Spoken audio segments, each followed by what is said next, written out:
ঈদের দিনে মহিলারা যুবক যুবতীরা যেভাবে উচ্ছৃঙ্খলতা করে ট্রাকের মধ্যে ডিজে পার্টি করে যে বেহায়াপনা করলেন, মুসল্লিরা শেষ পর্যন্ত মসজিদ থেকে বের হয়ে জনসাধারণ দোকান থেকে রাস্তার থেকে বের হয়ে তাদেরকে যে জোতার বাড়ি জাঁড়ার বাড়ি দিয়ে তাদেরকে যে উচিত শিক্ষা দিলেন, এটা হলো জাতির একটু অন্তরটা ঠান্ডা হয়েছে। যে যুবতীগুলো বের হয়েছে আপনারা দেখেছেন তাদের কাপড় চোপড়গুলোর অবস্থা। এটা কি 90-92% মানুষ বাংলাদেশে মুসলমান। এই বাংলাদেশে 90-92% এই মুসলমানের দেশে যে এই যুবতীগুলো কাপড় চোপড় উলঙ্গ করে এভাবে যে লোডে বের হয়ে গেল, রাস্তার মধ্যে ট্রাকের মধ্যে ডিজে পার্টি করতেছে, উপযুক্ত জবাব যে দিল জাতিয়ে, আলহামদুলিল্লাহ, ধন্যবাদ।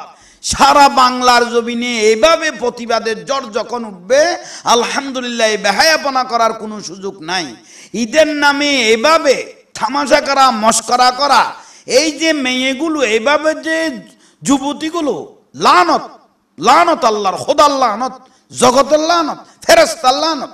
কারণ আমার রাসূল পাক বলেছেন, ওই বাবা জাহান্নামী যে নিজের মেয়েকে পর্দার ভিতর রাখতে পারে নাই।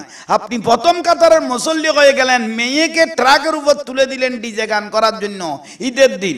আমার রাসূল বলে, ওই স্বামী জাহান্নামী যে নিজের স্ত্রীকে পর্দার ভিতর রাখতে পারে নাই। আপনি মসজিদে গিয়ে সিজদা মারতেছেন, বউকে ছেড়ে দিলেন ট্রাকে ডিজে পার্টি করার জন্য। ওই বড় ভাই জাহান্নামী যে প্রথম কাতারে গিয়ে সিজদা মারতেছেন, অথচ আপনার বোনটাকে ট্রাকের মধ্যে পুরুষ মহিলার জন্য নাচানাচি করার জন্য ছেড়ে দিলেন। লজ্জাকর বিষয়, খোদার লানত তোদের উপর। আজকে যে জাঁটার বাড়ি মারলেন, জোতা দিয়ে যখন ট্রাকের মধ্যে ফিটা শুরু করলো, তখন এই অন্তরটা মনে হয় ঠান্ডা হয়ে গেল। চতুর্দিকে মুসল্লি বের হয়ে গেল, সাধারণ মানুষ রাস্তায় বের হয়ে পিটাইতে বাধ্য হয়ে গেল। কি অবস্থা! বিশেষ করে মাননীয় প্রশাসনকে আমি অনুরোধ জানাচ্ছি, এরকম বেহায়াপনার কারণে আমাদের প্রজন্মগুলো ধ্বংস হয়ে যাচ্ছে। কারণ এগুলোর কারণে আমাদের ছেলে মেয়েগুলোর ভবিষ্যৎ অন্ধকার হয়ে যাবে। আমার রাসূল পাক বলেছেন, এমন একটা জমানা আসবে কাপড় চোপড় পরে উলঙ্গ থাকবে, পুরুষ মহিলা কাপড় চোপড় পরে উলঙ্গ থাকবে। যে মহিলাগুলো ট্রাকের মধ্যে নাচলো, আপনারা দেখেছেন তাদের কাপড়গুলোর অবস্থা? আপনারা তো দেখলেন ট্রাকের মধ্যে যে মহিলাগুলো নাচানাচি করলো, তাদের অবস্থাগুলো তো দেখলেন, কিভাবে যে বেহায়াপনা করলো, কিভাবে যে তারা আস্তাগফিরুল্লাহল আযীম। DJ party, DJ group, DJ group, DJ D মানে ডাইরেক্ট, যে মানে জাহান্নাম, সোজা দোজখে চলে যাবে। এগুলো দিল কে? এদের মা বাপ কারা? নিশ্চয় ওরা আপনাদের সন্তানকে ফেটে নিয়ে এরকম করেছেন, নইলে আপনাদের ছেলে মেয়েগুলো এভাবে এরকম হলো কেন? লজ্জা লাগলো। আজকে গোটা দুনিয়ার মধ্যে ভাইরাল আপনাদের মেয়েগুলো, 4-5 জন মেয়েগুলো গোটা দুনিয়ার ভাইরাল। দেখেন কি অবস্থা হয়েছে, জাঁটার বাড়ি আর জোতার বাড়ি। আপনাদের মা বাপের উদ্দি খোদার লানত।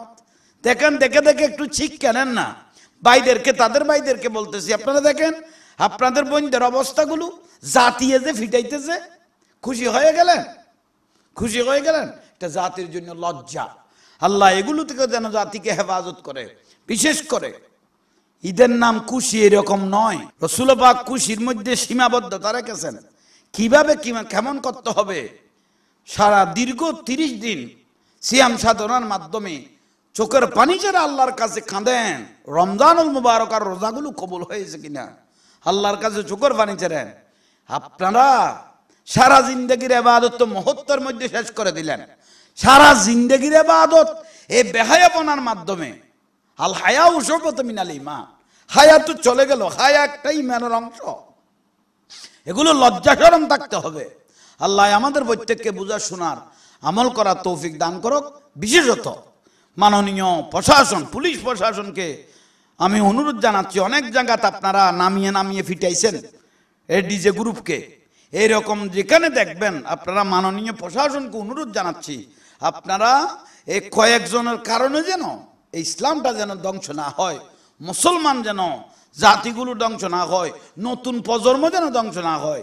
শুধু মুসলমান নয়, অন্য ধর্মের মানুষগুলোও এগুলো দেখতে হাসতে থাকে। আল্লাহ যেন আমাদের প্রত্যেককে এগুলো বুঝার শোনার আমল করার তৌফিক দান করক, আমিন। আসসালামু আলাইকুম ওয়া রাহমাতুল্লাহি ওয়া বারাকাতুহু।